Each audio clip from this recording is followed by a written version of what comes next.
don't think I have it. I need to call her. Somebody hacked into my credit card.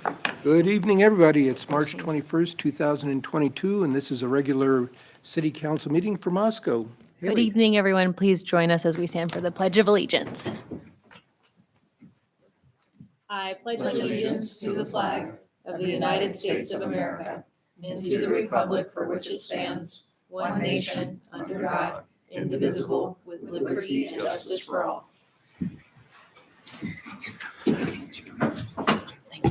Right, first item up tonight is the consent agenda, and this consists of items that have been previously vetted by either the Administrative or Public Works and Finance Committee, composed of two halves of the City Council. Any item on the consent agenda can be removed for further discussion by any of the councilors. Is there a motion? I move approval of the consent agenda. Second. Approval by Ann and seconded by Gina. Let's go with Maureen, Aye. Julia, Aye. Gina, Aye. Sandra, Aye. Haley, Aye. Ann. Aye. Okay, that one is taken care of. Next up is staff recognition report. Bill, have we got anything? We have no recognition this evening. Okay, moving on, mayor's appointments. I have one, and this is appointment of Tara Roberts for the Human Rights Commission with an expiration date of 12/31 of 2023. I move that we approve Tara Roberts to the Human Rights Commission. I second. Second. A motion by Sandra and a tied second by Maureen and Ann. Okay, let's go with Maureen again. Aye. Ann, Aye. Haley, Aye. Gina, Aye. Julia, Aye. and Sandra. Aye. I'm reading my I see that, yep. coded list here. Okay, is Tara out there anyplace? Do you want to come up and say anything? Of course we do. Come on up.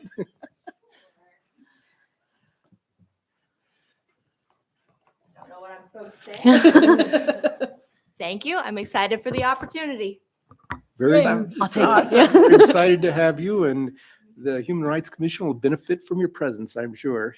Thank you. Yes. Sure. So Welcome good job. Thank aboard. you for applying.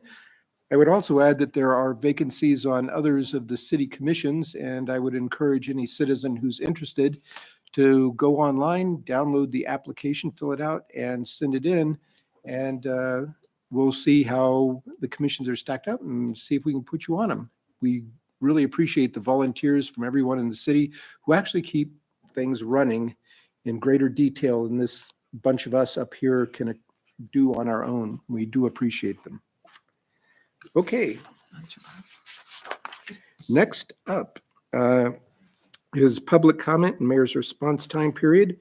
And for 15 minutes, we hear from people in 3-minute chunks, please, about anything that's on your mind that isn't on tonight's agenda, nor pending before Planning and Zoning Commission, nor pending before the Board of Adjustment. So anything you might want to say, please come, give your name, city where you live, and tell us what you're thinking about. There we go. Oh, good, we've got one. Next. Thank goodness. Hello, my name is Alexa Kim. I'm mostly here to observe. I'm from Moscow, but I wanted to introduce myself and let everybody know that I am running for county clerk. Oh, very good. Awesome. And I'm looking forward to Welcome. seeing how things go tonight. Okay, great, thanks. So let's get, anybody else like to pop up? Yes. Okay, on we go then. Next up is the comprehensive annual financial report presentation from Sarah Banks and, Oh, wait, P&Z. wait, what have I missed? Got to get my commission in there. Mike. Dang, My all right, commission. we're backing up, grinding gears, throwing her into reverse. Citizens Commission report, Planning and Zoning Commission with Mike Ray and Rob Parish. Sorry. Sorry, Mayor. We're glad to have you. Good evening, Mayor, Council. Tonight, I'm going to introduce the Chair of the Planning and Zoning Commission, Rob Parish. Rob's really done a terrific job over the last couple of years as chair of the commission, dealt with COVID-19, as you all know, as well as a few private development matters over the last year, and couldn't really get through those without his leadership. So I'm happy to work with him. Oops. So do I need any operating instructions for this? Yeah, this There we go. Okay, super. Mike, thanks very much, Mayor Vetke and councilors. It's good to be with you. It's especially good to be with you in person since last year we did this via Zoom. So it's a delight to be here with you.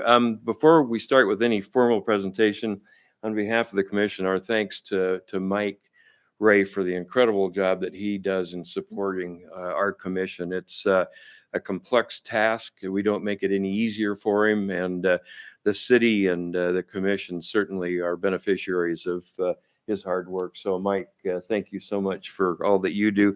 And to Jennifer Fleischman too, who does all the administrative work, and she keeps us straight. So we got a great team. So as Mike said, I'm chair this year. Dennis Wilson is our vice chair. One of those vacancies that the mayor just mentioned is on our commission. Unfortunately, it was our second vice chair. It was Mike Nelson. We're going to miss him greatly. He was an incredible member for the commission, and he's going to be tough shoes to fill. Others, Victoria Seaver, who is with us tonight, Rich Beebe, Drew Davis, Scott Gropp, and I leave Joel and Nels to the last because they merit special recognition. They've been with us for decades, literally. They bring a historical perspective to our deliberations and discussions. They help us understand the context of the community. They are just real treasures for us. So they, as I say, deserve special recognition for the work that they do. So recent and current projects, and none of these will be unfamiliar to you because they've all been before you at one time or another. So we've had a lot of work. I'm pleased to say that we've had a lot of public engagement with these subdivisions and with the annexations. And I'm going to talk a little bit more about some of the issues that came up in a moment. As you can imagine, water probably is front and center of almost every issue that we deal with, and I'll have some additional comments on that. Some of the other work that we've been doing, there was a need to revise the sign code based on a Supreme Court case recently, content-based. So we worked through over a few months to get that sorted. Mike had the lion's share of that work. We just approved it. But one of the things that is, I think, really a positive development, and we've seen it in some of the other ordinance amendments that we've done, is working to convert narrative format to the table. And we've had some really good response and feedback on that. That's been, Mike's been really proactive on that. So as these amendments to the ordinances come up and we have an opportunity, then we're working that into the amendments as well. So that one went smoothly. Another one that we talked about last year was public art display. And when we spoke for the report last year, we had said that we were working on it. That subsequently, we did finish the amendment. It was approved by you in April. And this was just a quick photo of, that's Victoria and me up there looking at the Helioterra. But we were really concerned about some issues. For example, dark sky was a bit of an issue. And we looked at different lumens and different brightness, the color scale.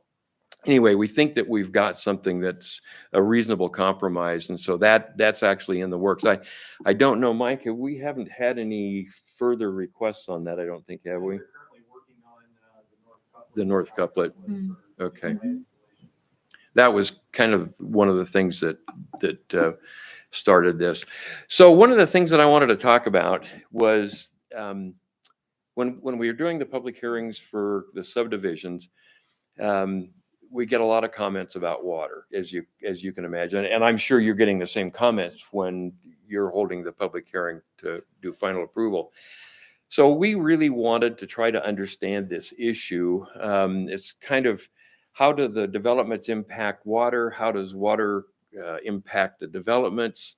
And we wanted to understand the subject better. And Gina and Tyler came and talked with us in January. And it was an incredible meeting because it was an education for us, obviously, but it generated a lot of discussion that we thought was really positive. So one of the things that came out of it is that we're going to do this annually to update us and to keep this subject on the front of our thinking. And I think that there's some complexities in how we address planning and zoning with the water issue. I think that we're still working through that. So I'm not suggesting that we know what to do, but we're going to keep talking about it. So we're going to invite Tyler and Gina back next year as well. We don't have a date certain yet, but we're just going to keep talking about this issue and trying to understand it and adjust as we might need to.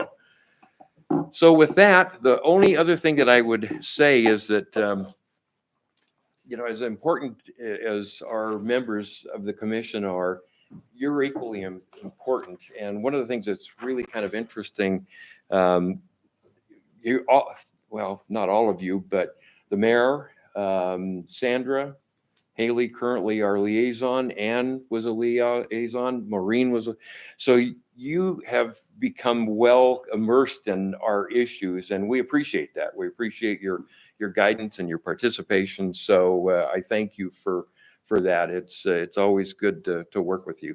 So with that, hopefully it was mercifully short. I would entertain any questions.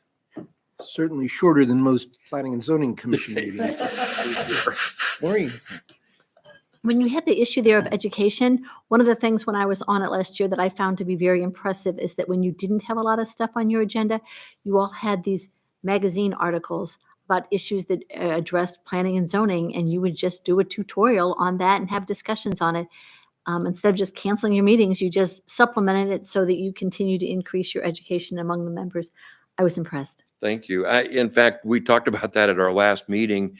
We're looking for additional opportunities. So we're not going to have a once a year continuing ed with water. We're going to continue those discussions. Been working with Mike on how we might be able to join the American Planning Association, and have publications like that coming to us that would initiate some of the discussion. So we're going to continue. I thank you for the comment about that, Maureen, because we're going to continue to do that. We think it's really important. And we like these discussions.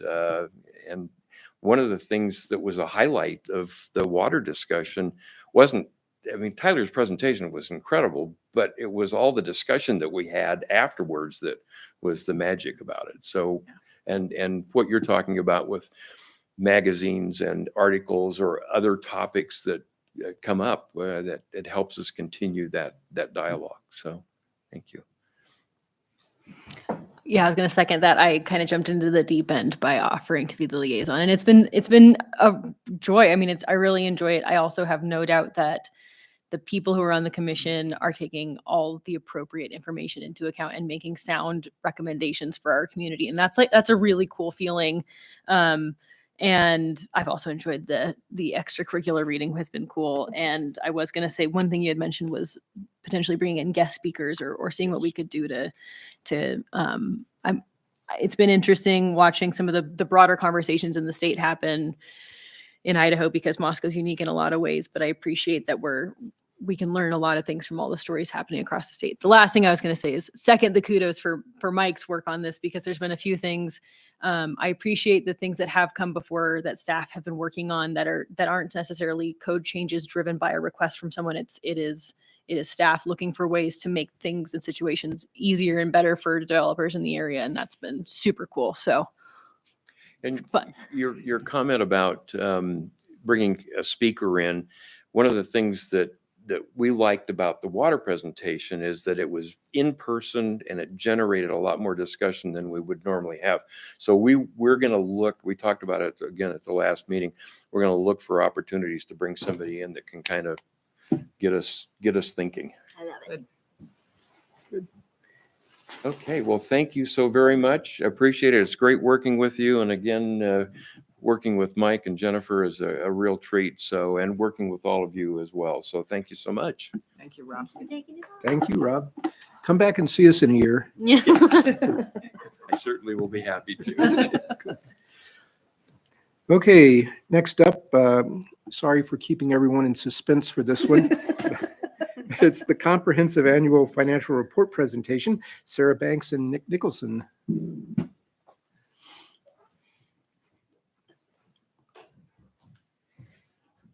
Good evening, Mayor and Council. As you are aware, we are about to present our fiscal year 2021 audit. We headed into 2021 with a lot of unknowns. We didn't know where revenues were going to be with our revenue sharing, our highway user. And then to kind of top that all off, we decided halfway through that we were going to implement a new software. So came in BSNA. And that ended up being quite the task. There is a lot of thanks to go around with city staff, with Nick Nicholson from Fresno Gauge. They've been with us for nearly 20 years. And so we were able to rely on them a lot with the unknowns that we came into. Renee Tack, our assistant finance director, kind of took the bull by the horns and made sure that this year, with all the transitions and changes, things came out pretty smooth. So with that, I'm going to have Nick go ahead and come up and let you guys know how we did. All right. Evening, Nick. Good evening. Good to see you Yeah, again. good to see you again. I mostly recognized faces, but there are a couple new faces. So I'm Nick Nicholson. I work for Fresno Gauge Accounting.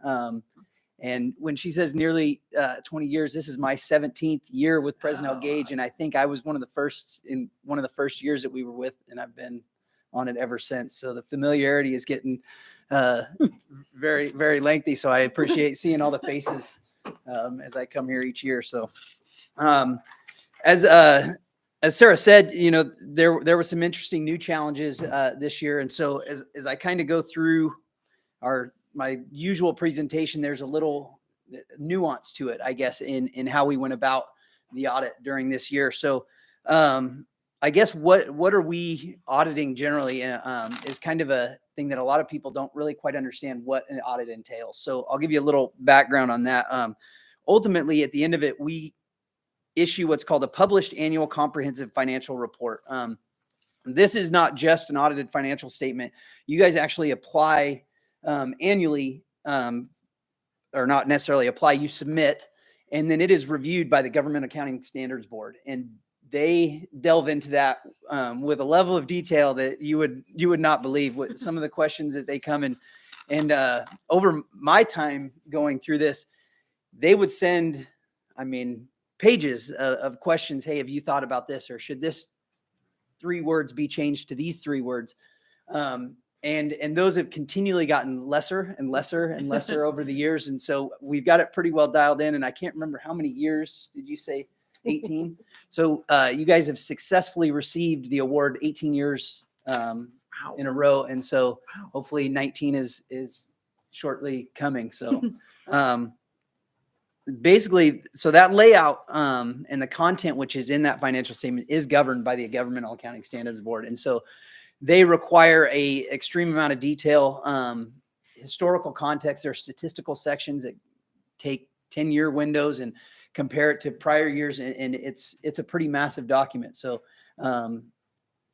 make sure you're say thank you to the staff as that your staff goes through that with a fine-tooth comb and provides us with information to help them accumulate that. So with that being said, what does an audit entail? There's a couple areas of responsibility. There's you guys in your management have a responsibility for a portion of this audit, and we have a portion for it. From your guys' area of that, your responsibility is really the financial information within.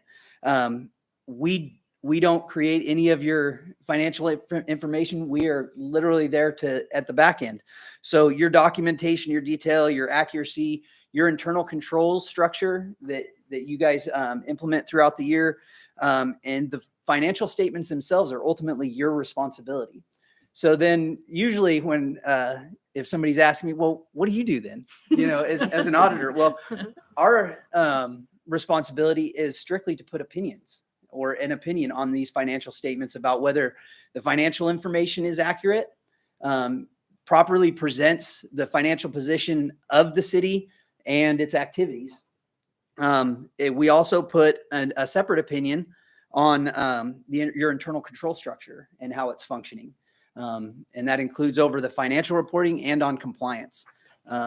And there's actually a third opinion that is unique to entities such as yourself. It's called the Single Audit Act. And what that is when you receive federal dollars over a certain dollar threshold, which is $750,000, and you expend that much within a year, we have to test your federal programs and put an opinion on those as well and their compliance with the federal mandates that are applicable. So we expressed those three opinions this year. And in all three cases, we came up with what we called an unmodified opinion, which is, in our world, we call it a clean opinion. Unmodified is a technical term. Clean means, as far as we know, and as far as our testing supports, we do not have any modifications that would be made to the financial information. We are unaware of any instances of non-compliance with any regulations. You're in compliance with the federal programs, and your internal control structure is operating as it's designed. So that's our highest level of opinion. And so kudos to you and your staff. So with that being said, I'll kind of dive into just some of the highlights of the financial statements this year. And you guys have, I believe, were given a document. And so I'll just give kind of a quick overview of what those are. The first opinion that we gave is on the financial statements themselves. That's the financial information. Within your packet and within those financial statements are really two sets of financial statements. One is governed directly by the Governmental Accounting Standards Board, and we call it the GASB 34, which is basically the pronouncement that is overseeing it. But what it is it's a set of financial statements that is of what's called full accrual. It really is a business type set of financial statements. Really what it does, and the purpose of it, is really primarily for banks, lending institutions, those type of things that can take that financial information. It's in a structure that they can compare it to a private industry, governmental industry, any industry that's looking for financing or grant programs or anything like that, and be comparable so that they can make a decision on whether they, in a financing situation, actually give you financing. And so the difference between that and the second set is this set of financial statements in a business world, you capitalize your assets, you put debt on the balance sheet, and depreciate, both the loan payments and the capital assets as you go along. Now, the other set of financial statements is a modified accrual. You still have receivables, you still have payables, but those items you do not depreciate your capital assets. You expend them when you buy them. And the reason for that is it's more of a budgetary style, which is really more applicable to how you operate. You guys in a given year don't go, well, what is our depreciation this year and what are we going to expend? It's no, we've got a project that's going to cost $3 million. Do we have $3 million to budget and spend and basically take out of our current resources or coming resources? And that's how you operate. So those are the two sets of financials. One is definitely more applicable to the governmental industry. The other has a purpose, but probably isn't as applicable to how you make decisions. And so you'll see multiple sets of financials within there, and there's actually a reconciliation in there that shows the difference. But ultimately, that's the idea is that there's two different ways of looking at your financial information, and we have to put an opinion on both. So for the, I guess, as far as highlights go, in the first set, government-wide net position. That's basically equity in accordance with the GASB 34 statements. At the end of the year, your government-wide, which is your governmental all entities or all of the different funds within had about 14.7 million of net position. That's actually an increase of about 10.9% from last year. And so that's basically you were able to increase your assets over your liabilities from that. A lot of that has to do with major projects. You had one big street, I believe it was A Street, that was capitalized this year. The other was Well Pump 10, had about 5 million. So that increase is primarily due to that, to those two items. That's about 6 million, almost, I think a little over 6 million of that increase can be attributed to those projects itself. So on the other set, the what's fund balance in your budgetary style, in the budgetary style, you'll see within your financial statements, it's broken out by multiple funds, general fund, cultures and rec. And the reason for that is in that set of financial statements, you highlight your major programs. Major programs is basically a calculation. If it's 10% of your either governmental or your enterprise funds, it's a major program in revenue, expenses, assets, or liabilities. 10% of any one of those, it would rise to the level of, hey, it's a major fund. We need to highlight it, have it on its own. Every other one of the smaller ones we can combine, but those are the major ones. Your major fund, major funds are your general fund, your street fund, basically cultures and rec. You have a capital projects fund and your Hamilton fund are your biggest funds. Your general fund, obviously your primary operating fund. It consists, I guess, within that governmental restricted fund balance. All right, sorry, take that back. Looked at the wrong number there. There it is. So within that, you have different restrictions within that fund balance. Your equity is, some of it's available to be spent, some of it's restricted. In your restricted, there is some for debt service, some highway user fees are required to be spent in a certain capacity, and cultures and rec, according to Hamilton's will, is one of your biggest ones. So one of the highlights there, the fund balance restricted for debt service is about 420,000. You have about 336 subject to highway, and then about 2.1 million is still available from the Hamilton funds for cultures and recreation. Those are your primarily restricted. With that, and so of that 14 odd million, those are the restricted amounts. The rest of it is available for ongoing fund balance. Now, the question that generally comes up is, well, in relation to our fund balance, how much should we have? How much should we carry forward into the ongoing year? In the governmental world, we usually say you should have a minimum of 60 days of unrestricted fund balance to move forward. And we generally say about 6 months is healthy. You guys are sitting right about 7 months, which is great considering you were at about 4 months last year, which was close to healthy. This year, with all of the unknowns, you managed to put in some more of that. Some of that is federal dollars that you didn't know you would get that came in and didn't have it budgeted. So you have that available. So right now you are sitting at a 7.4 months of carryover in your general fund, which is healthy. And we would give a stamp of, yes, that's a good amount. I wouldn't go out here and say that you're overfunded or underfunded.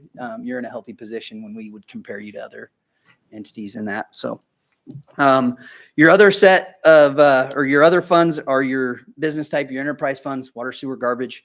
And so that would be on, those are on it, and stormwater, I guess, is the new one.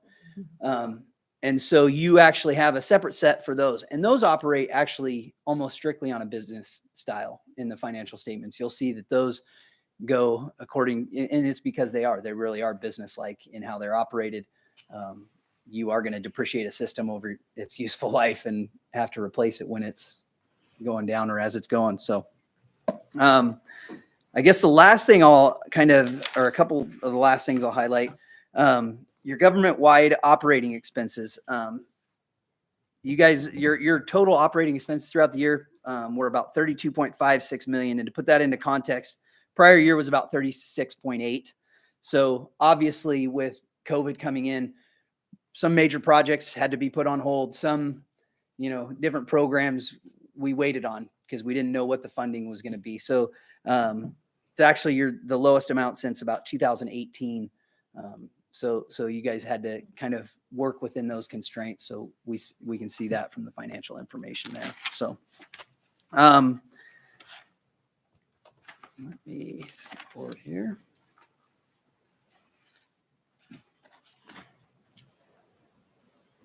Sorry. Too many pages here. Okay.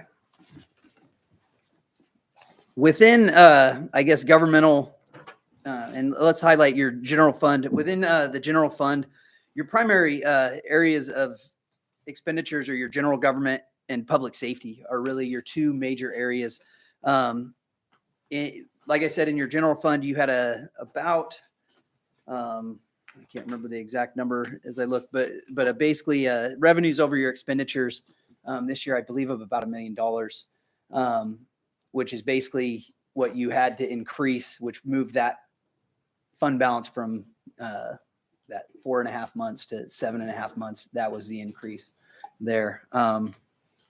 And that generally, the general fund historically operates pretty close to break even, slightly increase over time. And so you guys have been operating about that 4 months for several years, I believe. And so given current year's world that we live in, we saw that increase. So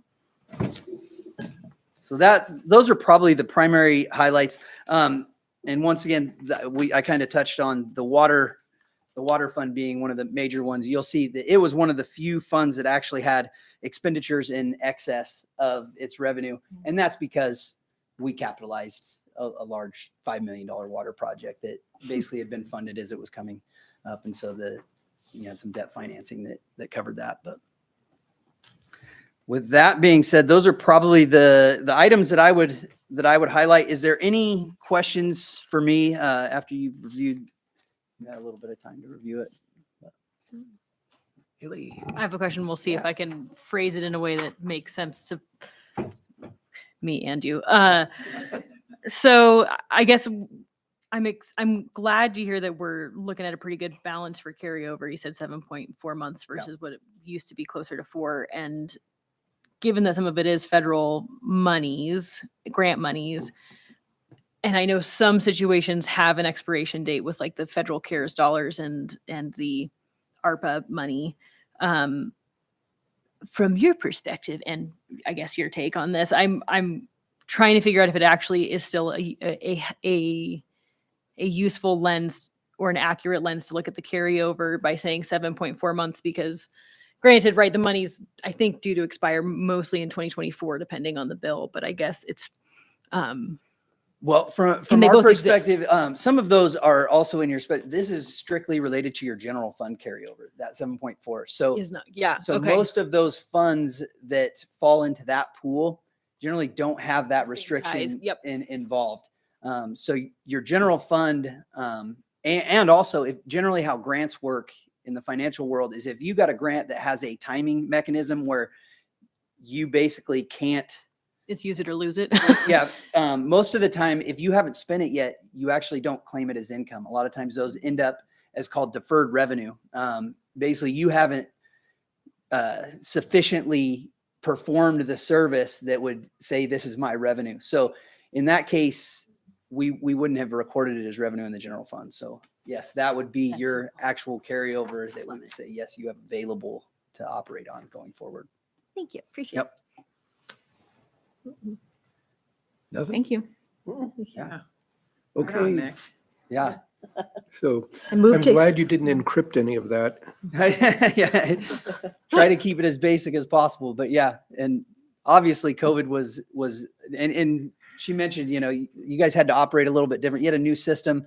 And honestly, that was probably one of the biggest challenges with this year's audit was really performing an audit based on a new set of procedures and figuring out how you guys were processing information and making sure that it was still following the internal controls that you guys have set. And you guys did a fantastic job. Your staff did a fantastic job of making sure that that was implemented, that the new system followed the proper set of checks and balances that would satisfy information passing through the process. So Mr. Mayor, the only thing I was going to add was that the kudos Yep. fully So- go to the staff.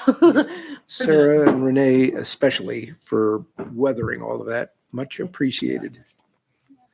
So, council, I move to accept the City of Moscow Audit Annual Comprehensive Financial Report for fiscal year 2021 as presented. Second.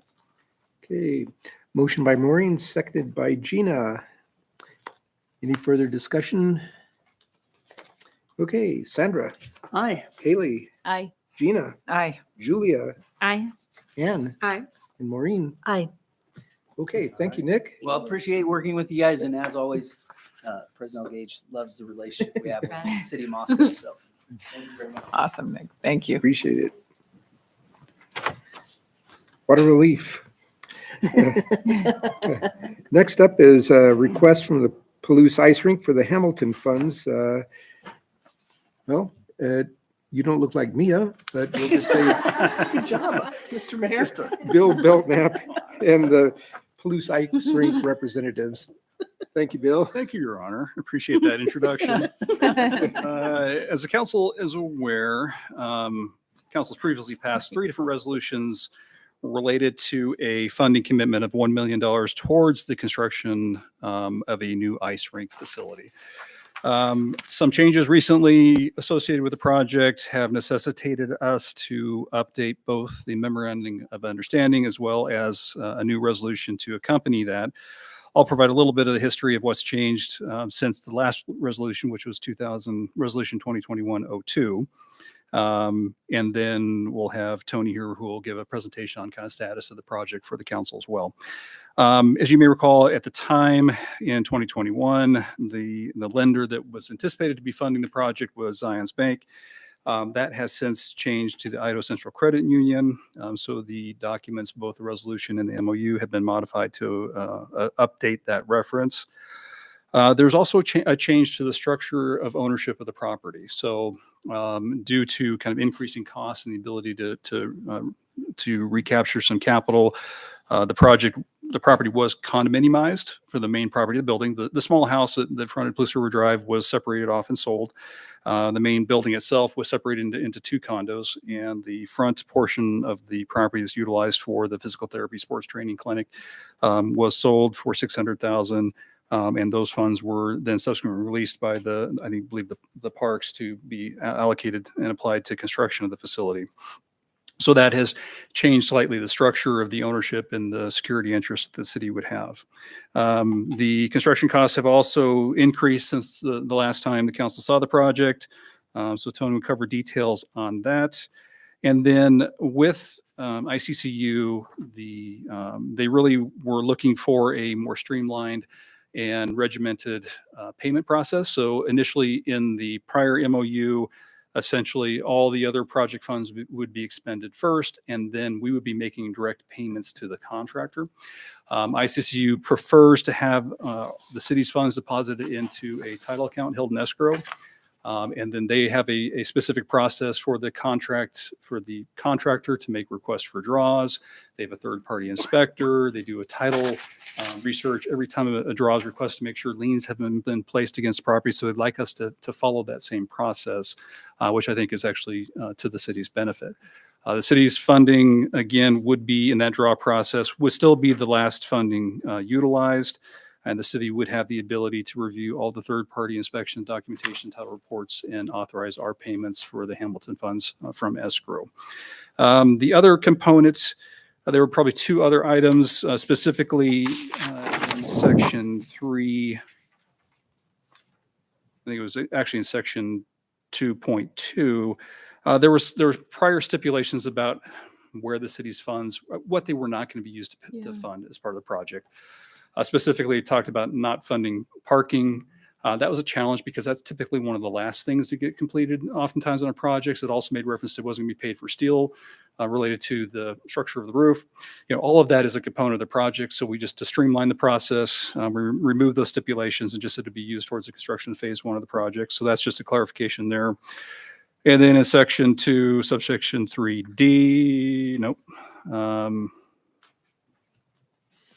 Actually, section 3.2, subsection 3.6 addresses if there are any residual Hamilton funds in the escrow account when the phase 1 of the project is completed, that since the city did make the $1 million contribution, it would be released to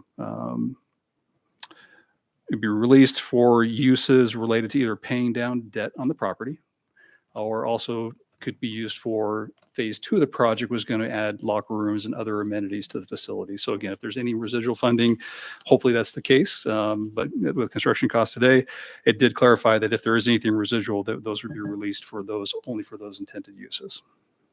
So those are the predominant modifications to the MOU.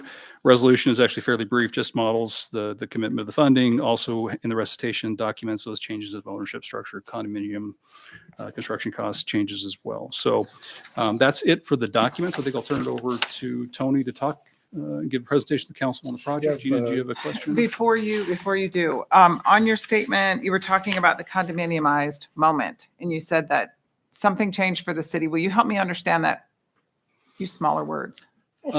So rather than the security being real property, I mean, condominiums are kind of a unique structure of property ownership. There's the units and the land typically is held in common. Okay. So our security is going to be on condo unit 2, I believe, would be essentially the security. The appraisal indicated it'd have a value, I think, about $4.7 million upon completion. So that's kind of documenting the security the city would have. Okay. But rather than the entire property and the fee simple ownership of the property, our security interest is going to be in condo unit 2. Okay, and that is the Rink. That is the Rink portion of the structure. That's correct. okay. Awesome. And any Thank you. common area benefits associated with that unit. Okay, that's excellent. Thank you very much. Darnia? I have another question, just a history. Do you know why the stipulations were put in about parking? And did you say purchasing steel? I think there's a question about wanting to make sure the funds were most directly related to the services that we are essentially pre-purchasing 15 years worth of recreational programming and services. I think there was just kind of a desire to make it as close to the ice as it could be. But without the structure modifications, without the parking, there would not be ice. And so just to simplify, not saying that our payments are only going to those components when some of those would be out of sequence. If we really wanted our money to be the last in to make sure the project was completed and the services could be received, it made it a little bit convoluted to us specifically identifying what elements our money would be going towards. Okay, thank you. Mr. Mayor, I have one more question that I think Bill can answer Okay. more easily. Okay. I noted the ex officio member on the board it would be a mayoral appointment to serve on the PIR board. And I guess that makes sense given that it'll be an extension. It'll be a partnership for some of the Parks and Rec functions. Was it our desire for it to be ex officio and non-voting, or was that, and maybe that's a Tony question, but I was. It might be a good question for Tony. And I'm not sure if Mia recalls that predates my time having working on this item directly to know. And I don't see I don't anticipate there ever being a situation in which we're not hand in hand with whatever decisions are happening there. But I thought it caught my eye that it was a non-voting role on the board. Tony? Is this our chance to segue? Yes. Good transition. Come on up, Tony. You got to Tony, come up. You could come up here to the microphone. I'll get your. I don't recall exactly when we talked. Gary Reedner was running a lot of this at the time when we were working on it. I think the big thing was just having representation by the city. Right on. Was the bigger issue. I think the feeling was asking somebody who's not as familiar with our operation and giving them voting power wasn't probably in the best interest for either side. Okay, Right? beautiful. I think that was kind of what the thought process was. If this is something of concern, it's certainly No, idle curiosity, because I didn't have the context either, so that works great for me. I believe it was more about communication, facilitating communication. I love it. That's all. That's my understanding. So Okay, great. There you go. Okay. All right. So this is my fourth attempt at this. Sitting here tonight, I was thinking about well, first off, Mayor and City Council, thanks for having us, city staff. This has definitely been a community project for a long time. I think my first meeting on this project was in 2014. It was Tim Gressbeck, our president at the time, Mayor Lambert, and Walter Steed, and myself. And we did a powwow and talked about the project, kind of what our vision was. And after several meetings and years and different ideas on what this could be and how we can make this come to fruition, here we are. The opening slide is actually the cover from our fundraising flyer that we released in fall of 2020. You do see coming in 2021. Unfortunately, we weren't able to meet that date.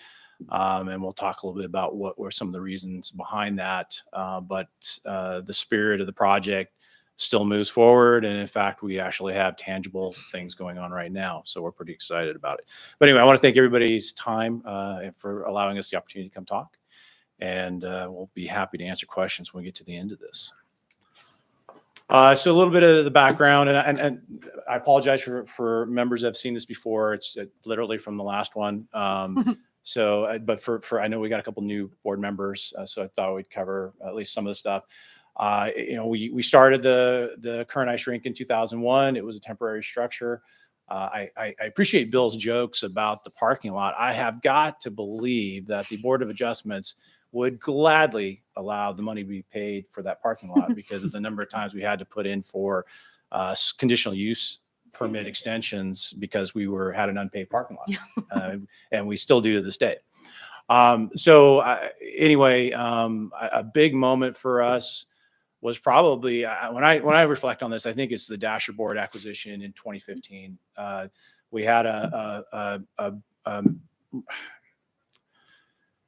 gentleman by the name of Bob Denner. He was a longtime user of our ice rink and a good community member. Unfortunately, passed away about 2 weeks ago. And he had a friend who worked with the Spokane Arena, and they were getting ready to get rid of their Dasher boards. And he brokered an arrangement with them, and in the end, they sold us the boards for $5,000. We had budgeted, I think, $75,000 to $80,000 for these, so it was a great acquisition. They've been in storage in Troy for almost 7 years now. And it's kind of the thing that has kept me engaged in this project for an awful long time. Because to me, it was kind of that commitment. We are going to make this happen. And I'm sad that Bob's not going to be here to see the project when it is completed, but he was really important to it. And we've actually did some fundraising to do something in his honor actually last week. So that was a big moment for us and kind of a tough couple weeks for us with his passing. And then 2016, that was when I made my first presentation. At that time, we were looking to do the project at the county fairgrounds. We had estimated costs at about $3 million. The biggest difference between what we're doing now and that is we never owned the land in that scenario. All we were paying for was the cost to do construction. So that arrangement included a 50-year lease, and the county was gracious enough to allow us. We actually had a 50-year lease that had started, and they would have reset the clock on that at the time of completed construction. The challenge was raising the additional $2 million. It's, as I've gone through this process, raising money, it's pretty amazing some of the things people are able to do, but it is a challenge to raise those kind of funds for this type of project. And we were challenged with that for a long time. We did add Christina Randall in 2018 to lead our fundraising efforts, and she's here with me tonight and can answer any questions related to the fundraising side. And she's also worked quite a bit with our lender as well. And then the last thing was the chiller acquisition. Again, I think one of the things that's really bothered me in this project is I've heard people say they want to build the Taj Mahal with that thing. And we have been as creative as we possibly can with this project. And the Dasher boards and the chiller are just two great examples of it. Just trying to find quality pieces of equipment to get the project done, but also being mindful of limited budget considerations. But I love the dasher boards because the Chiefs play there. I don't know if you guys know who Tyler Johnson is. He's a professional hockey player, but there's actually current or former professional players that use these dasher boards. And I think it's going to be a cool story for kids. I mean, I don't expect kids to become professional athletes, but the idea that professional players use these same dasher boards that are going to be here in Moscow, I think is pretty cool. Yeah, and so we're pretty that is excited pretty about that. So in 2019, I kind of had an epiphany. I walked through the South Main location where we're moving into our new facility. And it was the first time I'd seen that section of the building, which is the western section of the building, vacant in over 20 years. And it struck me that it was about the right footprint for an ice rink. At least it seemed like it. And so I actually brought the architect who had done the South Blaine project. And he's like, yeah, you're right. And then we got an engineer involved, and it just kind of snowballed from there. One of the amazing things about that property is when you verbalize the idea of an ice rink there, people kind of like, maybe. And then you go inside the building and you see it, and it creates an impression, as Gina can attest to. Totally. So it just kind of went from there. A big part of it was working with the owners, Bill and Donna Parks. They've been our biggest financial supporters of this project historically, prior to even this part happening. And so it just seemed like there was a good potential fit. With COVID coming right when we engaged in conversations, it seemed like it might die at that point. And actually, they came back to us and decided that they wanted to keep moving forward. So we were fortunately able to put something together. By July of 2020, we had basically a agreement in place and kind of worked through the process of what we were building our project, which is what the 2016 proposal was. And now today, all in, it's 4.39 million. And that includes a 10% allowance by the bank, which was one of the requirements for the loan. So when we say that's what the cost is, in a perfect world, it would be 10% about right. So anyway, and then we finalized the agreement in October 2020, and we launched our big campaign in November of that year. And then it kind of goes from there. Talks about the last time we presented in 21 here with City Council. We were forced to change our bank, and we found a great partner in ICCU. And my boss has a saying he loves to say is, sometimes you fall upstairs. We kind of fell upstairs on that one. We were looking at an interest rate of close to 5% on that loan, and actually ICCU was able to get us down to, I believe, 3.25%. And so they've been fantastic to work with, very supportive, understanding of who we are and what we're trying to do. And so that's been a very positive thing. Bill mentioned the sale of the house and the condo. Originally, the west part of that or the east part of that building was going to be leased. That was the intent. We like that. I'm the CFO guy from NRS, so I was like, it's a great way for cash flow to generate cash on a rental. But the problem is if you don't have enough capital to do the project, it's kind of a moot point. And when they came forward and said, hey, we'd be interested in buying the property because then it'd make it more sense for them to make a bigger investment in the improvements, because then they would have an asset that would be theirs going forward. And it would help address some of our shortages in cash. It just made sense to move forward. And then the house property, that was just included in the property because honestly, Bill didn't want to have to deal with it separately. There was really no reason for it to be included in the property. And so we decided to sell it. We actually had the property lines adjusted a little bit just so we'd have a little more parking on the north side of the property if we needed it in the future. That was really the biggest consideration for us, is if we sold it, how is that going to affect our parking? And we felt like if we just made that adjustment, we'd be able to have some future parking if we needed it down the road. We just started construction with our contractor, Janot, in February of this year. And so that's moving forward. ICCU, we actually got confirmation today. We had 3 things left, and I believe we addressed one of those things. So now we're down to 2. And one of the 2 is getting the City Council to approve the MOU. And so we're really getting down to the home stretch on this project. So we're pretty excited. And again, the price to satisfy what the bank is needing. And one of the important things to mention about ICCU, and again, they've been a great partner to work with, is they've already given us assurances that in the event, if costs were to spike and go above the 4.391 figure, that they would be in for making sure that the project got done. It doesn't make sense for them to have a 1.5 million into the project and have it incomplete, no more than it makes sense for the city to put the $1 million if it's incomplete as well. So there's some assurances there that regardless of what happens, this thing's going to get done. And that's really important.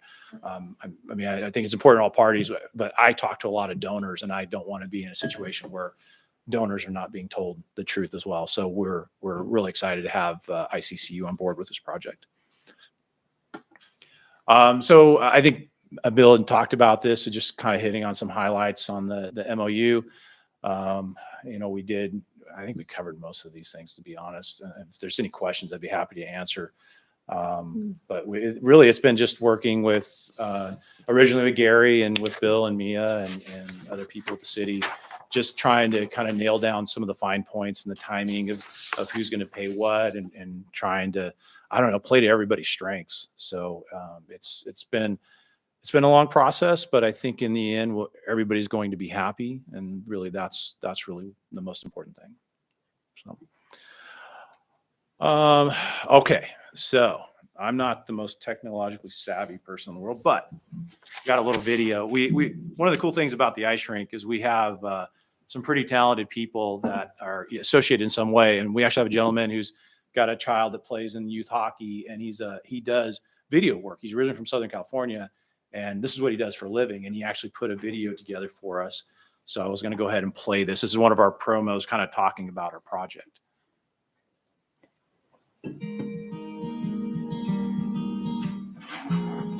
I can't think of a community hub that attracts such a diversity of kinds of people and different ages.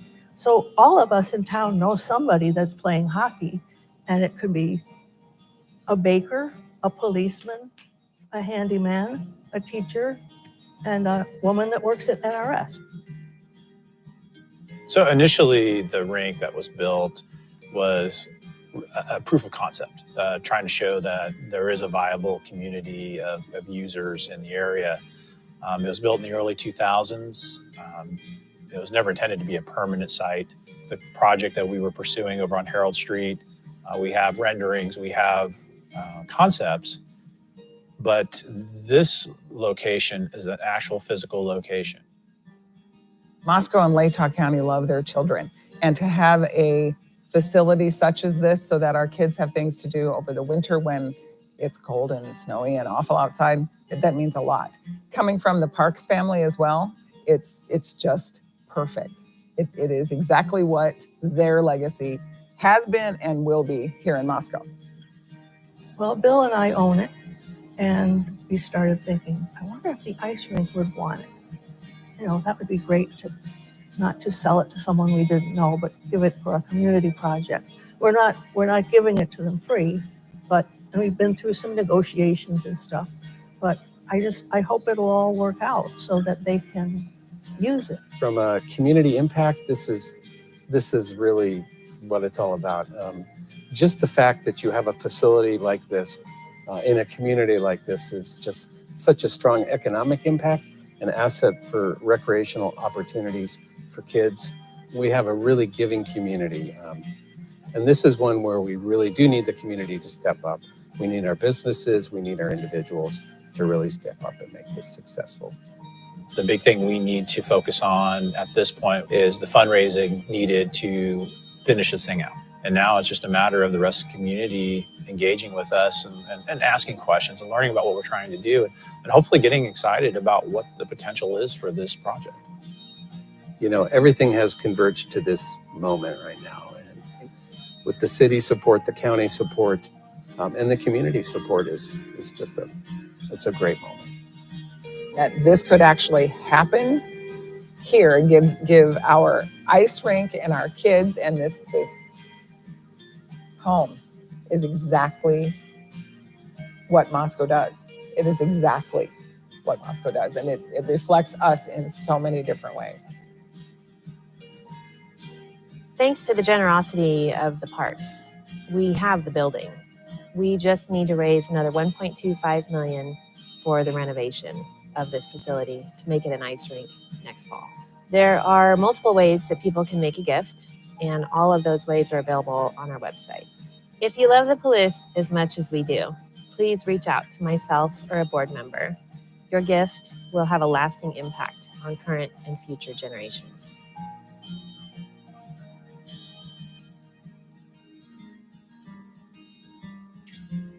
Our whole family has played at that ice rink.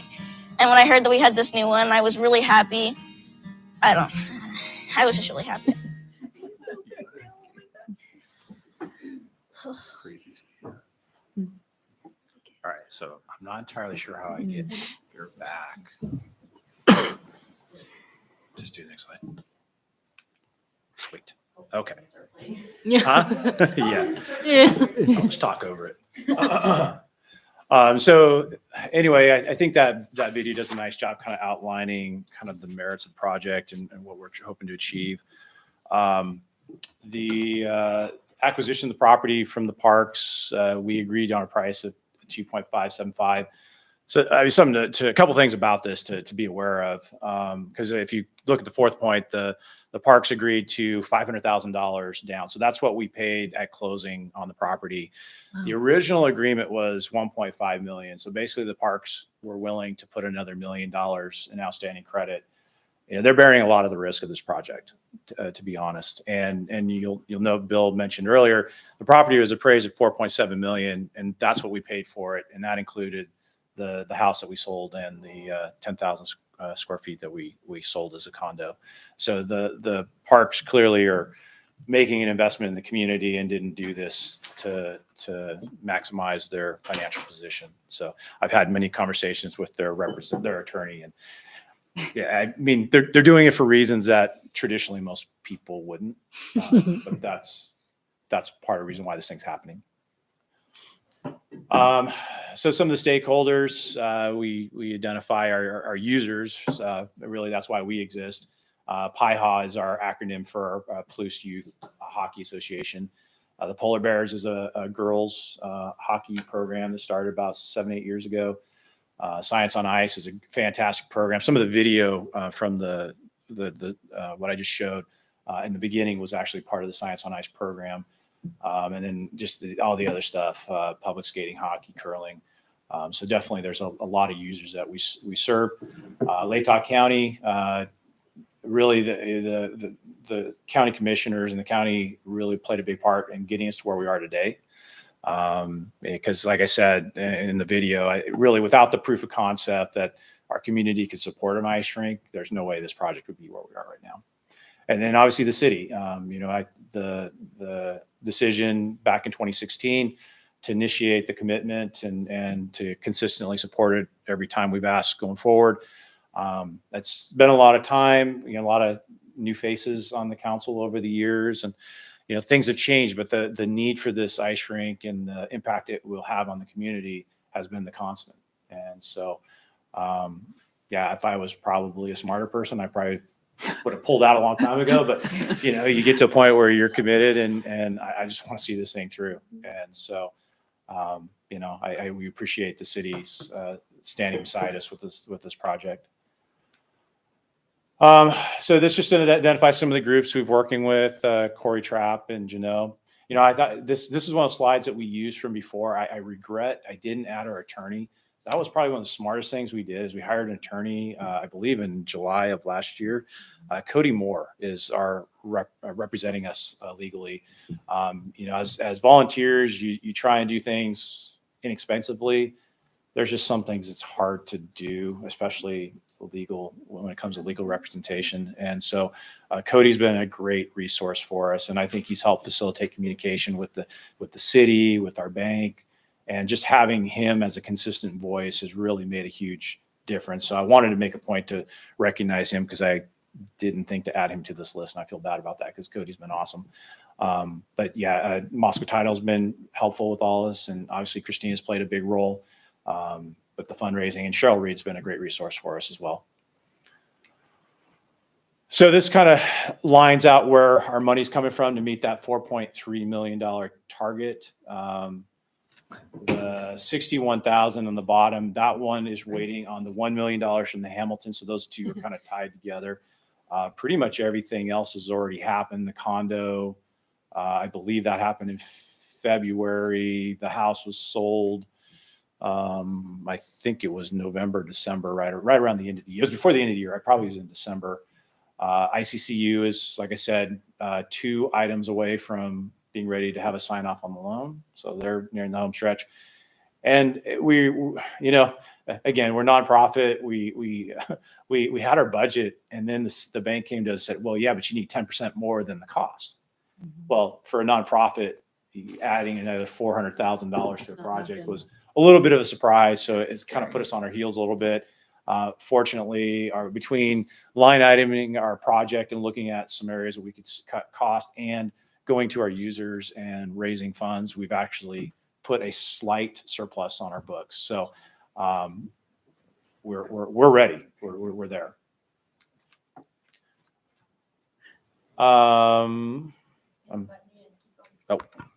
Okay. Threw me off. Okay. So the new location, November. So just kind of outlines some of the stuff we've done. Yeah. Tony, could I ask you to speak closer to the mic? Oh, yeah, sure. We're having difficulty picking up for TV. Oh, okay. I apologize. So we did have several articles in the paper when we announced in November of 2020. We had several large donations come through. Those are just some of the big ones that we had. Let's see. We did the brochure. So the first slide that we started with was our brochure, and then we already watched the video. So all those things, it's, I mean, being a nonprofit group, it's hard, but you have to, in some ways, operate kind of like a business. You have to get your message out there and buy assets to tell your story. And so we try to be creative and find avenues like the paper, which are not very well. I mean, most of that stuff is just their desire to put it in the paper, but some of it you have to initiate. And the brochure and the video were a couple that we decided to take on.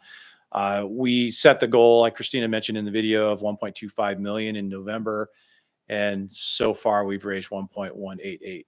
So I've had a lot of naysayers over the years. That was one of the ones people didn't really seem to think we could do, and it's kind of been the common theme of this whole project. We keep being told we can't make this happen, and we keep finding ways to make it go forward. So anyway, excuse me. Oh, I guess that, no, I'm sorry. That slide, I guess the thermometer's dramatic effect. Ta-da! I saw the slides in full slides. I didn't realize it was going to do that to me. So I kind of threw me off a little bit, but no worries. So the project, just kind of hitting on a few things, a lot of these things were true back in 2016, to be honest with you. We still have a path to completion. We have a contractor, we have a completion date. I'm married to a school teacher here, and I've heard a lot of stories about how tough COVID's been for kids. Having a facility like this and being able to open it in 2022 would be wonderful for a lot of reasons, but I think kids would really enjoy that opportunity. We like a lot of the original mission statement, the reason why the city got involved with us is just the ability to offer this to youth. I like that we offer it to college students as well. I typically put a private game together on Friday evenings, and right after our session is a public skate. And that tends to be really popular with college kids. And it just kind of throws me, it brings me back to when I was growing up and we used to go to roller rinks. Like it was just, kind of that venue that gives people opportunity to socialize. It keeps them out of trouble. It gives them something positive to do. And especially when you're underage, I mean, it's hard to find things to do. And the ice rink is just such a great resource. So it's kind of it's one of those things that just keeps me fighting for this thing. We'll be able to operate more hours, have a longer season with this new facility. It kind of gets away from some of those issues we've had with our neighbors and location and sound. So I'm sure the city would appreciate fewer complaints. So that'll be good. And we're excited to be able to host more tournaments. I'm getting asked, once people figure out who you are, they start asking, well, when is it going to be done? And youth hockey is starting to ask, will we be able to have tournaments next year? It's like, Yeah, let's do it. So, it's all coming together at the right time. So I think I showed this last time. So this is the property. So the part that was condoed is right here on the east side. And then you can see kind of that center section is where the lobby and locker rooms, a lot of this stuff is phase 2. So these things won't necessarily happen. I believe this section here will. So these are the locker rooms, the bleachers, and the classroom right there. And then up above is kind of what the upper view will be of the bleachers, and then the ice surface. So this is that very west section of the building. The dimensions are exactly 100 by 200, and our ice rink is supposed to be 85 by 185 minimum. A lot of rinks tend to be about 200. The contractor's telling me they actually think they can go a little bit more than 185, but I'm going to stay with 185 till I've seen someone says it's longer because I don't want to be misquoted. But it is a full-size sheet of ice. This meets all the requirements for USA Hockey and all the standards for full-size sheet. So we're pretty excited. And then, the nice thing about phase 2 is we do have some abilities to do different things if we decide we want to do that. So, but phase 1, the idea is we will be able to open our doors. So we'll meet all requirements for occupancy code. We'll be able to have the parking area. We'll have bleachers. So we'll be able to host events. We'll have restrooms.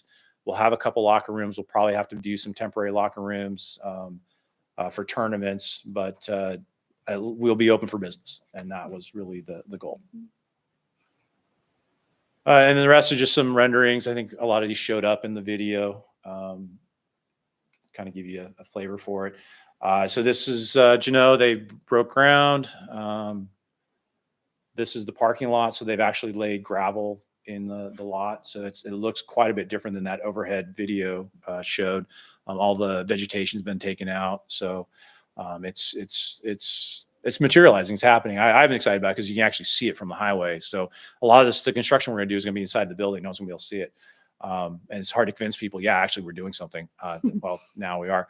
That's the old NRS break room. The bottom floor will be the classroom, that Brian Dyer memorial classroom. So that's where Science on Ice will take place. And that'll be from that space, you'll be able to look onto the ice from right there. This is the Science on Ice video? Okay. One last video. This one's a pretty short one, I promise.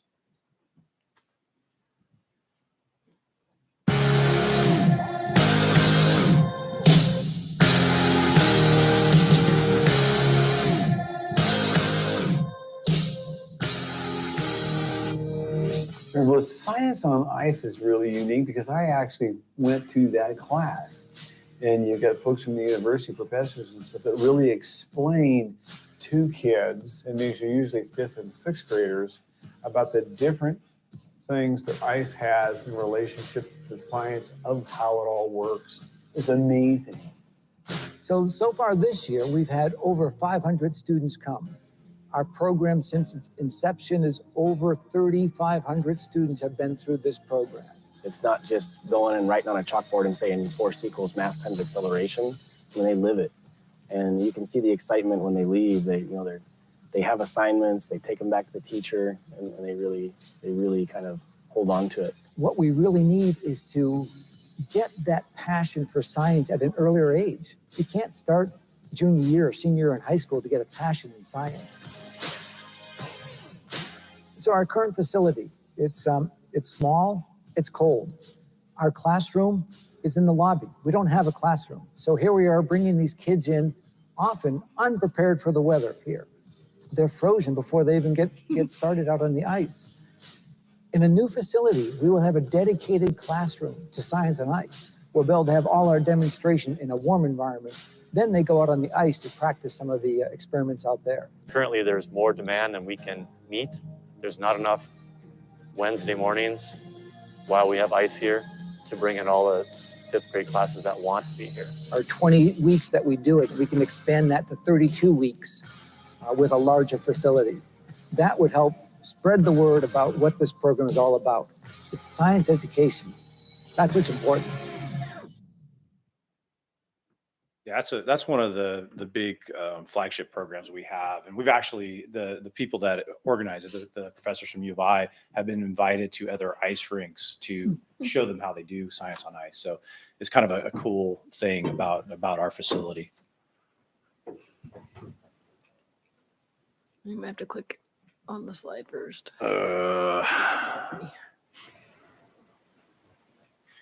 Yeah. Like click on the white spot next to it, like outside. White spot? Like yeah, and then yeah. Okay, there we go.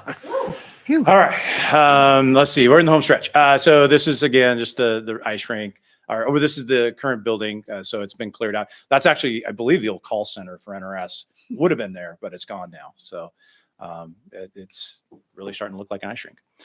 So last couple slides, just call to action. We're just asking the city council to approve the changes that city staff has made. We're here to answer any questions you may have. If you want to learn more about our project and what we're doing, or would care to make a donation, PalouseIceRink.com has all that information for you. With that, I am done. Is there any questions I can help answer? I'm not sure what we're going to talk about when we get together anymore. And I really wish there were more hockey players laying on the floor like the last time. We'll never be able to match 2016. That was awesome. It was a little stinky, but other than that, it was really a good emotional thing.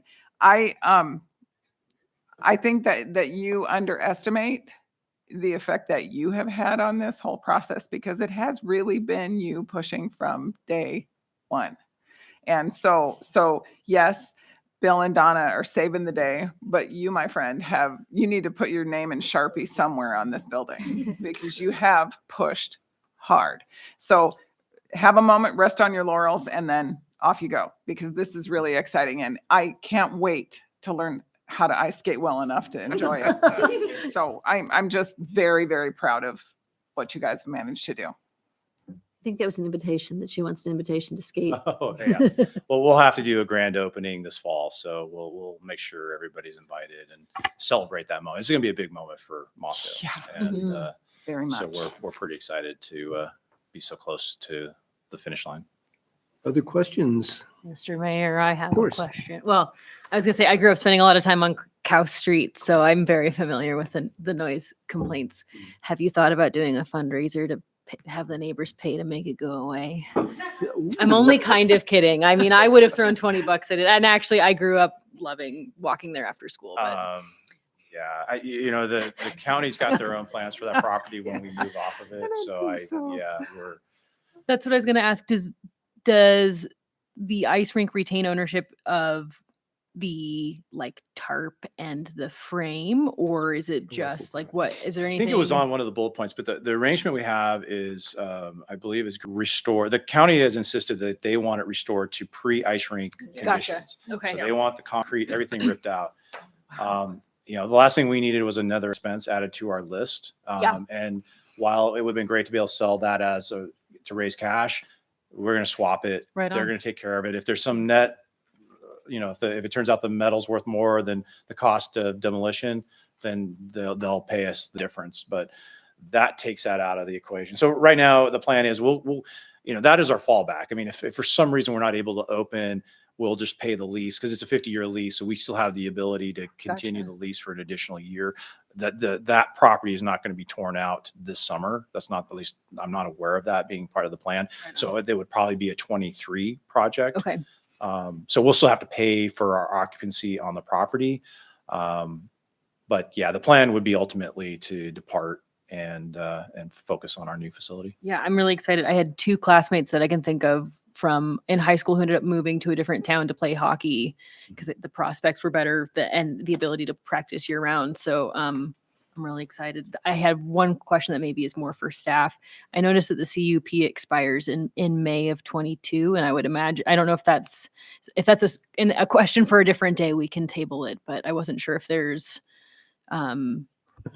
if that's going to change anything. I mean, I guess other than just extending the CUP for safety reasons or planning purposes to make sure that they don't run into any hiccups for operations. But does that change anything for us as far as the CUP expiring in May? So if that expires in May, if they want to continue operation next season, they'd have to come in and get that renewed. Okay. But the presumption is this is completed by If it's open in October, they'll fall. be in this facility and they won't be needing to amend the CUP. Love it. Cool. Thank you. I already made a deal with the rest of the board members. I've done that one too. I've retired from that one. I don't want to do that one anymore. We don't get the warmest reception on that one. So in the map, in the front part that was white there, is that where Mountain Sports is right now, PT? Yeah, so that would be the part right off the highway. Mm-hmm. If I old can showroom. get back to it. Yep, there. Sorry. There we go. Yeah, so that would be on the very right edge of that sheet of paper would be Highway 95, and then that facing to the east would be Reactive, which is the branded name for Moscow Mountain Physical Therapy. And so yeah, that square right there is their space that they purchased. They're in there right now, aren't they? Yeah, I think they opened for operations in July of 21. Yeah, they've been in there for a while. Thank you. Yeah. Somebody on council? I'll make a motion. Okay, awesome. Show me what I need to say here. Okay, I move that wait a minute. We have reviewed the amended MOU and resolution stating the conditions of approval, and I move that we approve the new MOU, amended MOU, And resolution. And resolution. and the resolution. Second. There you go. So a motion. Awesome. That was awesome. By Julia. Any further discussion by anybody? Okay. Julia. Aye. Gina. Aye. Maureen. Aye. Anne. Aye. Sandra. Aye. Haley. Aye. There you go. Thank you very much. Thanks, Tony. Thank you, Tony, and all the hard work from you guys out there. Appreciate it. Okay. Coming up on our own capstone agenda item tonight is the FAA and State Terminal and Apron Grant Award reauthorization. Tony Bean. And Bill doesn't look like Tony Bean very much. Yeah, wow. He's a You don't look like chameleon anybody tonight. I'm just helping get Still his, looks like his, Bill The down there. man of many disguises. I'm just popping helping up him with anytime. present. You had a presentation, didn't you? Yes, you did. Here we are. And I will turn this over to Tony. Excellent. Thank you, Bill. Welcome, Tony. Thank you, Your Honor, Council. So I'm going to go check out that science on ice, because in a previous life as a U.S. Marine, I actually taught cryogenics in the service. How fun. So that stuff for me is pretty fascinating. It's a pretty neat project. In front of you today is hopefully the last time that I have to come on and ask for authorization for the mayor and legal counsel to sign for grants for this project. I won't commit to the future projects, but for this one, it's pretty unique. The write-up and then some of the change, because we started out with a lower amount, and then the Bipartisan Infrastructure Law, the rules started to roll out from FAA. They wanted to get the money out there. Well, BIL funds, the Bipartisan Infrastructure Law, those are a 5% local match versus the 8.12. They are competitive, and there will be 5 successive rounds each year. They're spending $1 billion each year. One of the things that we were concerned about is the Chicago O'Hares and the SeaTacs and the Denvers of the world can make that stuff go away quick. It just disappears.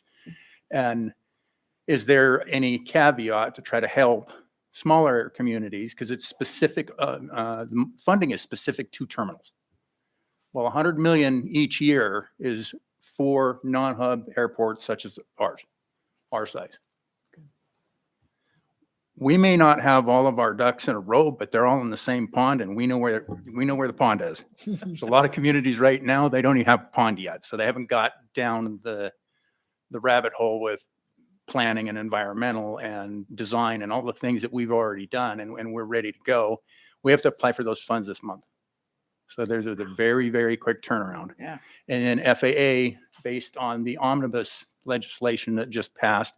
FAA has the other 6 months of funding to get us through the full fiscal year.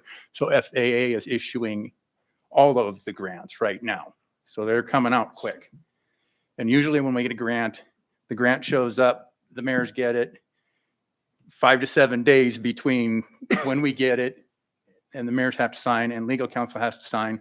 I mean, I've had it to where I've tracked an attorney down in a campground before, and I know Rob's done something similar to get a signature. So it is important for the council to ask the questions and for our ability to move forward is get pre-authorization.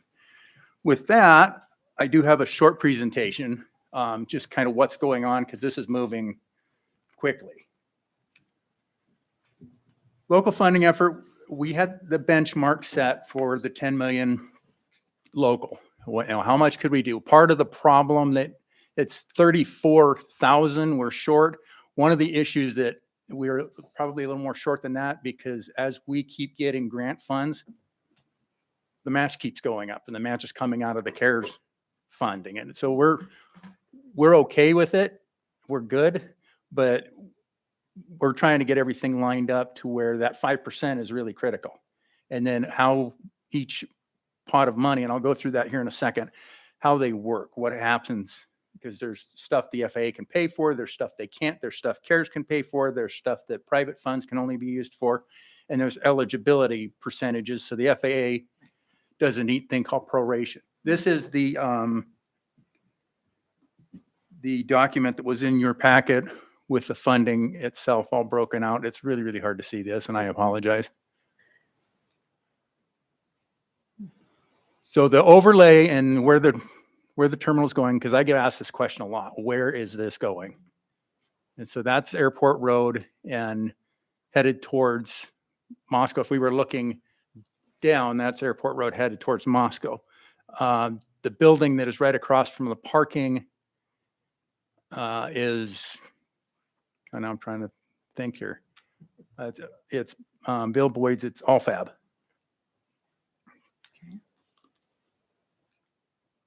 So there's a graphic. This is the shrunk graphic. We started out at 55,000 feet and we're down around 41,000. We're building to what we can afford, but it's a rendering. There will be a more involved version of this on Wednesday. I'm speaking for the airport project at the Moscow Chamber of Commerce luncheon. So this breaks down kind of the site itself. We're not going to get to build all of this, unfortunately, but the purple parking lot will get built and the apron, most of it will get built. We're still working through that. It's a issue for the board on Wednesday as well. And if we have overages in pricing, we have things we can cut. If we've got more money than we have project, then there's lots of things that can be added. Okay, could you go back to that slide just for a second? We had that question the last time. I'm not sure I totally get the concept of aprons. And so could you give me a color for apron? Is that the gray part? It's the gray with the aircraft. Okay, I just wanted to make sure I had the down pat. Yeah, so the aircraft parking or aircraft ramp, you'll hear it both ways. This is all concrete. So it's not asphalt. We tried asphalt and it just ruts and it just makes a mess. And so finally, the second try after we had a contract, we think we can fix that. And it rutted in 2 months. The FAA and I were over it. So we're not doing this anymore. It disrupts everything, but the Q400 is heavy and then we're putting 737s on there as well. And so it just makes a different mess. It's more expensive on the outset to do concrete, but it lasts longer. Not being a plane person, how many people does a 737 hold? I'm using flying the Horizon little flight, so I got a pretty good vision of what that is. But okay, do you have any idea? Sorry. Which version? Version we're gonna get. Well, so you have the Q400, the flight that we have normally is 76 seats. If we get into a 737-800, which is the shorter one, they're roughly in that 150 seat range. And if you get into a 900, it can be in the 170 seat range. It just depends on the configuration, and then it depends on the aircraft operator. And so at that point, we're equipped now to hold any of those 3-4 planes. Yeah, we had a 757 out here for, I believe it was, I think it was BYU. for Washington State. 757 is a large aircraft. Thank you. So this gets into eligibility. So this is the parking lot level. So this is the main level. Everything that you see in green is eligible. FAA money can be used for it. Everything that you see in purple and yellow is stuff we'll have to use either private funding or potentially BIL funding for portions of it. So there's different sets of rules that go with the different pots of money, and it gets into three-dimensional calculus quick. And so it gets hard to try to figure out how to track the pieces. And that's a lot of what the consultant is doing right now is the architects and the engineers are putting a pen to a piece of paper and doing iterations with the FAA back and forth over what is eligible, what is not, what we can do, what we can't do. Equipment is 100%, so it's not counted. But to make it easy, what the FAA does is they take the whole building and they prorate the building. So they take all of the eligible space, all the ineligible space, and they come up with a percentage. So when you turn in a request for reimbursement, they reimburse on that percentage. It just keeps it, because if we tried to do this by every little piece, we'd be doing this forever. Ground level is a little different. So the item in purple and yellow again are not necessarily eligible. The item in purple that is the large space, though, houses a lot of equipment that is the TSA baggage screening equipment. It's 100% eligible. So there's a lot that goes into doing this. And then there's prorated items based on that proration that are the darker brown, and that gets into different math categories too. But that's what I've got for the preview. If you want to see a lot more, because I'll have a lot more renderings, the architects have been doing a lot of takeoffs, so you can kind of see what the inside of this building is going to look like and how it's going to function. But that's the long and short part of what I've got. I appreciate your time, and I will take any questions you may have. Mr. Mayor, I just have one kudos to give. Oh, okay, go for it. I appreciate in the exhibit where you've got the ones that have been approved by council and still need authorization. That is helpful context. So Yep. thank you for a helpful exhibit of what grants we're working with and where it's coming from. That was a discussion I had with your city supervisor about I know. making sure that we had it all straightened out, because it's hard to keep track, as previous councils have already approved pieces, and we didn't want to go back and have you approve something that was already approved, For sure. and we didn't want to have a gap. That's all I got. Julia. I just want to be clear because I'm not sure your presentation really touched on what you're asking for. So you're asking for us to approve your grant proposal for $32 million? We're asking for the council to pre-authorize the mayor and legal counsel to sign for state and federal grants, regardless of whether they're bipartisan infrastructure law, their entitlement, their discretionary, as in that amount total. And you're not asking us for more match money at this point? No. Thank you. Nope, this is specifically asking for your authorization to accept federal and state funds. Which I fully support. And I asked the same question at the committee meeting, if there was going to be any additional match from us, which you explained. So thank you for that. I move we approve the proposed resolution pre-authorizing the acceptance of up to $32 million in grant funding from the FAA Airport Improvement Program. I second. Maureen wins. That works. Motion by Ann and a second by Maureen to pre-authorize the acceptance of up to $32 million. Further discussion? Okay, Sandra. Aye. Haley. Aye. Julia. Aye. Gina. Aye. Maureen. Aye. Ann. Aye. We're pre-authorized to sign acceptance of lots of money. Thank you for your attention and the approval. It makes things a little bit easier. Thank you, Tony. Appreciate it. Stuff. I like it. Okay, that's the end of the formal list of doings. Now we're on to reports. So city council reports.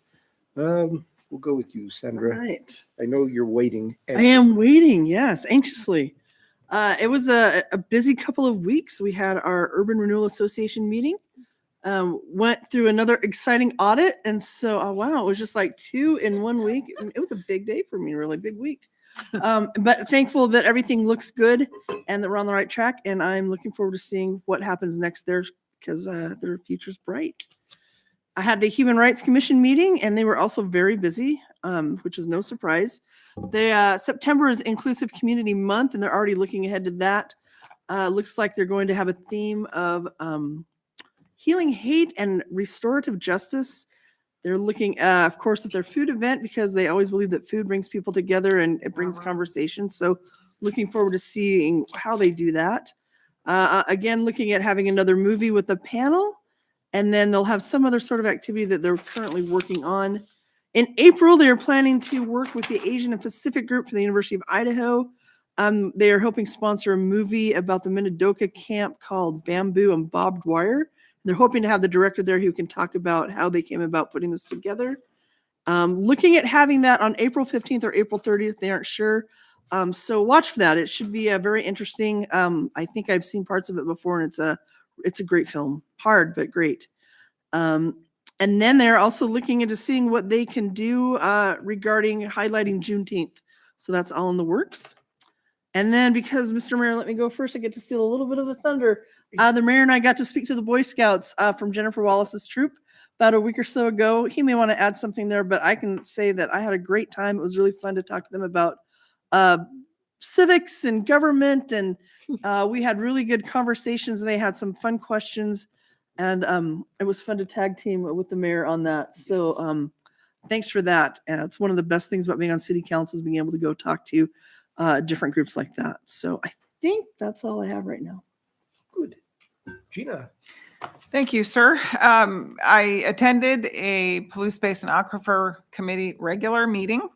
And a couple items of interest to the public is that the executive manager position is open until the 1st of April. They anticipate interviews towards mid to that third week. And then hopefully somebody new starting pretty quickly after that. They would not tell us. And I asked how many applicants they'd had. Like that's a secret. Anyway, they also had a couple cool, there are some new projects that they're working on, one of which is a groundwater monitoring data logger downloading, believe it or not. And they're working with Alta Engineering and figuring that out. And that is an interesting thing in that all of the data that we get on our aquifer comes from these data logger and the downloads therein. So it's an interesting kind of a maintenance moment, but really honestly, without it, we got nothing. The other one that's happening is kind of a cool partnership, and it's the Civic Planning Grant Proposal. And it is a collaboration with the university, diverse stakeholders, again, probably like the applicant numbers, kind of a secret. But there's a list of about 30 different university people. There's the Climate Action Working Group from the city, the Center for Sustainable Agriculture, Palouse Basin or PBAC people, Palouse Clearwater Environmental Institute, and then, like I said, this group of people from the university. But they're basically looking at, they want to envision alternative futures for Moscow. And that includes everything from or mitigating the impacts of a business as usual approach. So this is going to be some of that outside of the box thinking that we really need coming into the water, alternative water report that's coming. This is the kind of stuff that needs to happen. And so this was the first moment of saying, okay, we're in favor of something like this. So PBAC will be a large player in that, and looking forward to what comes out of that. I also have been working with and attending the Palouse Knowledge Corridor meetings, and September 25th was a big day for them. February 25th was a big day for them. They actually did some strategic planning, and they've come to a point now where they have identified 3 potential missions for the organization itself, and they're putting it out to all of the stakeholders right now to kind of come up with a consensus, maybe. And I'll give you just the titles: Regional Resource Connector, Co-worker Accelerator Incubator Space, kind of a thing, Tech Transfer, IP Development, so you can tell that ties in the university research and that sort of thing. And then also Value Added Ag Consortium. So a lot of cool thought going on there, some of which overlaps with some existing organizations, but kind of a good moment I think that they're going slowly into it instead of just jumping onto the latest project that looks good. So I think it's an interesting time. That's all I have. Haley. My kudos were previously given for Rob's hard work with planning and zoning and how fun it's been to watch everyone be proactive in looking for potential problems needing solutions. So that's been fun. And then I had a smart transit board meeting on the 15th. There was also an audit that we got to review from Hayden Ross. And I want to give extra kudos to Tara and Ben at Smart Transit for, I think their phrasing was spotless financials, which is always great to hear.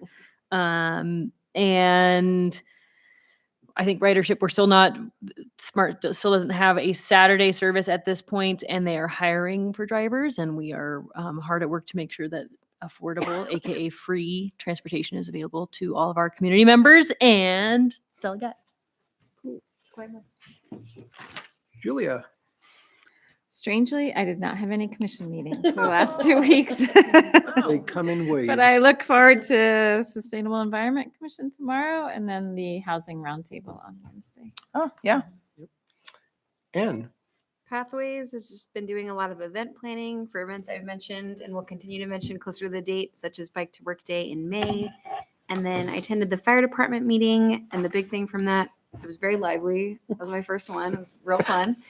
But they've been having issues with one of the garage doors, which clearly is a problem for a fire station. So they have been working on a speedy fix to that issue. Mine was, I went and attended the URA meeting, as did Sandra, and she just gave the presentation on that, so I'm not going to reiterate it. The audit was big. Yes. Audit season. For me, yeah, the Boy Scouts were fun. Those scouts asked a lot of good questions. It was a fun evening. I really enjoyed it.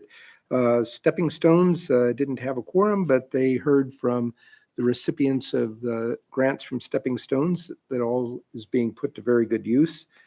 Attended the health fair out at the fairgrounds on the 10th. Had a lot of vendors out there and people advertising health, even folks from as far away as Libby, Montana, looking to screen people for asbestosis and mesothelioma. So this attracted people from all over, plus a lot of our local gyms and things like that. It was nice. And for that matter, the fire department and other city departments, it was good. Let's see, met with Tony Snodderly, who is Senator Crapo's representative, and Jake Geringer, who's Governor Little's representative here, and they were inquiring about issues of importance to the city.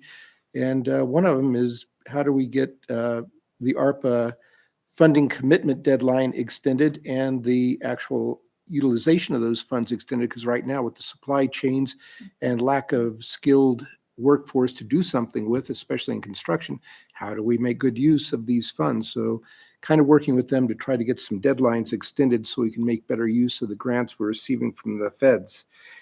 Also met with Scott Green, president of the university, on a whole series of issues of mutual interest. It was a good meeting. So I'm happy to participate with the university. Got anything from staff? Not much, huh? I must be the spring break hiatus for everyone. So, but at this point, I would entertain a motion to adjourn to executive session per Idaho Code 74-206, 1D and F, and So the moved. meeting will not reconvene afterwards. So moved. Maureen moves. I need a second. Second. Hold on. All in favor? And nope, we Roll need a call. vote. Julia, Aye. Sandra, Aye. Ann, Aye. Haley, Aye. Gina, Aye. Maureen. Aye. Okay, we're done as far as the general meeting and we won't reconvene.